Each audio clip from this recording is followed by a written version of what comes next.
السلام علیکم ورحمۃ اللہ وبرکاتہ۔ نحمده ونصلی علی رسولہ الکریم، اما بعد فاعوذ باللہ من الشیطان الرجیم، بسم اللہ الرحمن الرحیم۔ فقلت استغفروا ربکم انہ کان غفارا یرسل السماء علیکم مدرارا ویمددکم باموال وبنین ویجعل لکم جنات ویجعل لکم انہارا۔ انتہائی قابل صد عزت و تکریم بزرگوں، نوجوان دوستوں، صاحب و ساتھیوں، موجودہ حالات کے اندر کرنے کے کام کیا ہیں؟ جہاں ہم بہت ساری اور احتیاطی تدابیر کو استعمال کر رہے ہیں، وہاں پہ ہمیں قرآن و حدیث سے بھی رہنمائی لینے کی ضرورت ہے کہ قرآن کریم میں اور احادیث مبارکہ میں ایسے مواقع کے اوپر کیا تعلیمات ارشاد ہوئی ہیں۔ حضور نبی کریم صلی اللہ تعالی علیہ وسلم نے حفاظت کے حوالے سے، انسانی حفاظت کے حوالے سے کچھ آیات ارشاد فرمائی ہیں۔ اگر ہم ان کو اپنی زندگی کا معمول بنا لیں تو انشاءاللہ العزیز اللہ تبارک و تعالیٰ کی طرف سے ہم حفاظت کے حصار میں آ جائیں گے۔ وہ کیا ہیں؟ نبی علیہ الصلوۃ والسلام نے ارشاد فرمایا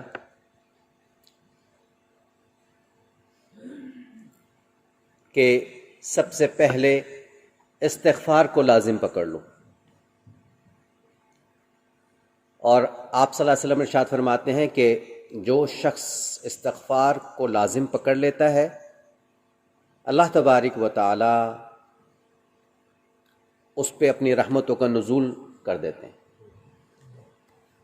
آج موجودہ حالات کے اندر استغفار وقت کی بہت بڑی ضرورت ہے، انفرادی سطح پہ بھی ہو، اجتماعی سطح پہ بھی ہو، استغفار کو لازم پکڑنا بڑی اہم ضرورت ہے۔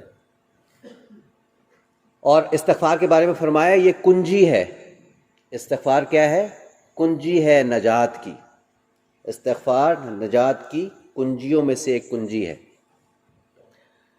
قرآن کی آیت جو میں نے پڑھی ہے، فَقُلْتُ اسْتَغْفِرُوا رَبَّكُمْ إِنَّهُ كَانَ غَفَّارًا، اللہ سے اپنے گناہوں کی استغفار کرو، استغفار کرو، انہ کان غفارا، وہ بڑا رحیم ہے، کریم ہے، تمہارے گناہوں کو بخشنے پہ قادر ہے۔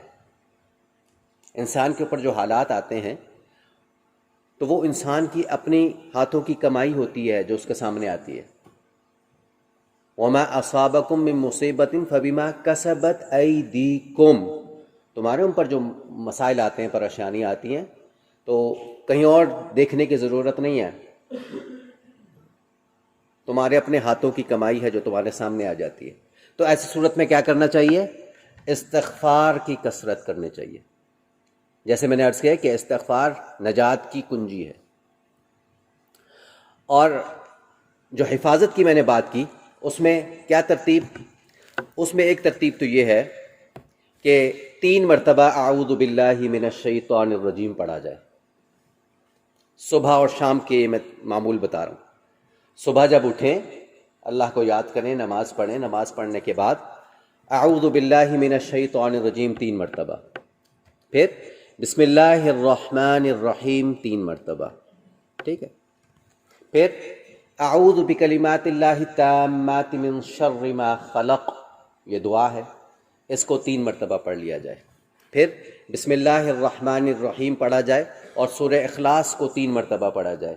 قل هو اللہ احد اللہ الصمد لم یلد ولم یولد ولم یکن لہ کفوا احد۔ پھر بسم اللہ الرحمن الرحیم پڑھا جائے، پھر 3 مرتبہ سورہ اخلاص، سورہ فلق کو پڑھا جائے۔ قل اعوذ برب الفلق من شر ما خلق ومن شر غاسق اذا وقب ومن شر النفاثات في العقد ومن شر حاسد اذا حسد۔ پھر بسم اللہ الرحمن الرحیم پڑھا جائے اور پھر 3 مرتبہ پڑھا جائے قل اعوذ برب الناس ملک الناس الہ الناس من شر الوسواس الخناس الذی یوسوس فی صدور الناس من الجنۃ والناس. یہ پڑھنے کے بعد پھر آپ نے کیا کرنا ہے، سورہ یوسف کی آیت نمبر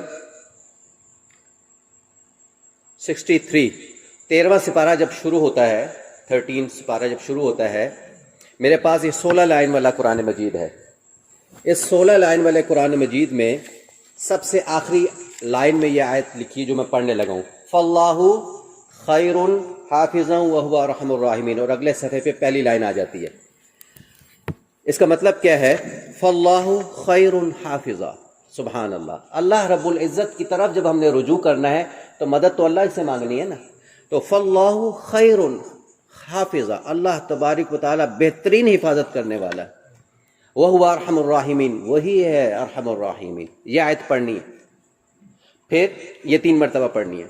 پھر آپ نے چلے جانا ہے 28ویں سپارے میں. 28ویں سپارے میں ایک آیت ہے قرآن کریم کی، اس کا آخری حصہ سورہ الطلاق کی آخری آیت ہے 28ویں سپارے میں، 18واں رکوع ہے. وَأَنَّ اللَّهَ قَدْ أَحَاطَ بِكُلِّ شَيْءٍ عِلْمًا.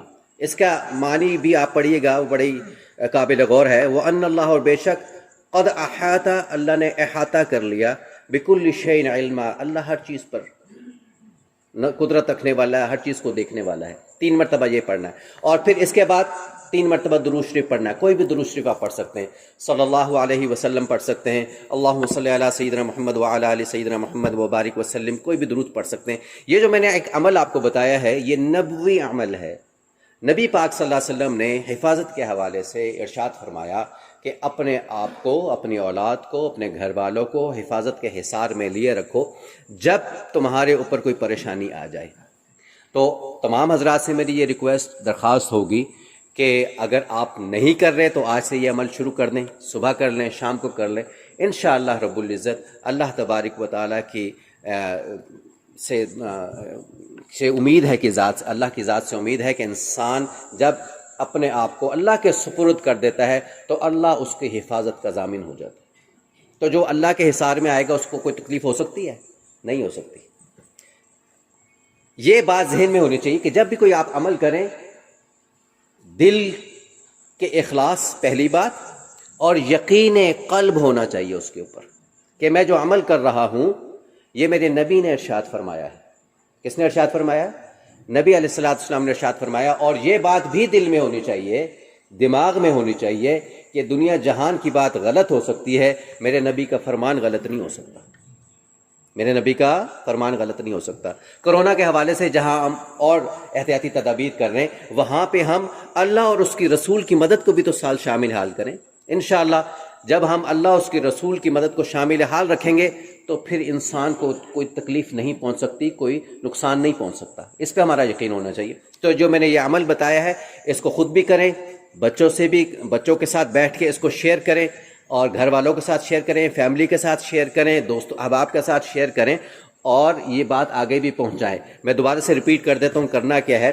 اعوذ باللہ من الشیطان الرجیم 3 مرتبہ، بسم اللہ الرحمن الرحیم 3 مرتبہ، اعوذ بکلمات اللہ التامات من شر ما خلق 3 مرتبہ، پھر بسم اللہ الرحمن الرحیم، پھر قل هو اللہ احد سورہ اخلاص 3 مرتبہ، پھر بسم اللہ الرحمن الرحیم سورہ فلق 3 مرتبہ، پھر بسم اللہ الرحمن الرحیم سورہ والناس 3 مرتبہ، پھر فاللہ خیر حافظا وہو ارحم الراحمین 3 مرتبہ، پھر وان اللہ قد احاط بکل شیء علما 3 مرتبہ، اور آخر میں درود شریف، کوئی بھی درود شریف پڑھ سکتے ہیں. اس کے بعد پڑھنے کے بعد اپنے اوپر دم کر لیں، اور گھر والوں پہ دم کریں، بزرگوں پہ دم کریں. انشاءاللہ تبارک و تعالی ہم اس عمل کی وجہ سے حفاظت کے حصار میں رہیں گے. اللہ تعالیٰ سے دعا ہے کہ اللہ